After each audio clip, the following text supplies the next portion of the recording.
బుద్ధుడి సిద్ధాంతం, అంబేద్కర్ సిద్ధాంతం లేకుండా కుట్ర పడుతుంది. కాబట్టి మరి బుద్ధిజం బతకాలంటే, అంబేద్కర్ పేరు నిలబడాలంటే రాజ్యాంగం కాపాడుకోవాలి.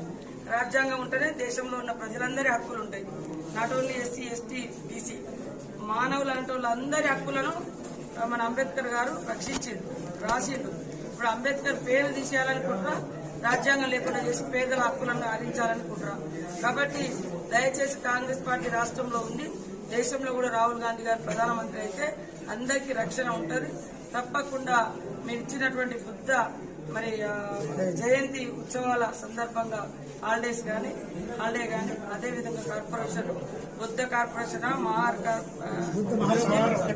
కాబట్టి మొన్న సీఎం గారి దృష్టిలో కూడా పెట్టడం జరిగింది. ఈ ఎలక్షన్స్ అయిపోయిన తర్వాత వారితో మాట్లాడి తప్పకుండా నేను మీకు ఇన్ఛార్జి ఉంటా కాబట్టి అంబేద్కర్ గారి పేరు మీద ఒక స్పెషల్ గా మీకు మంచి